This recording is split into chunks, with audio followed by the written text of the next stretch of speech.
ჩვენ რადგანაც შემოქმედის გენი გვაქვს, ხატისა ვართ, მიზისა. მოდი რა, ეხლა მაგაზე უცებ რო გითხო. ჩემი დაკვირვება და აბა შენ როგორ თქვი.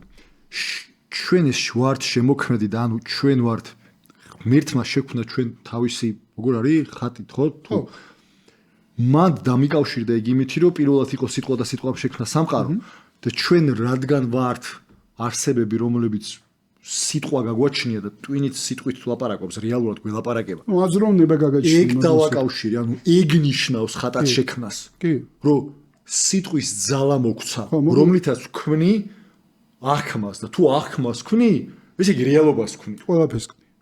და თუ რეალობას ვქმნი, სამყაროს და მეცაც ვქვი, მეცაც ვიტყვი, მე თუ ვიტყვი რომ ლევანი კეთილია, მე ვქმნი ისეთ სამყაროს, ეს ლევანი კეთილია. და თუ მე შენ და გივი შევთანხმდებით იმაზე რომ მე კეთილი ვარ, ეგ უკვე ობიექტურ სიმართლეთაც იქცევა. შეგვიძლია ხო, ორგანიზაციული პერფორმანსი ეგ არის რომ ჩვენ ამაზე შევთანხმდებით.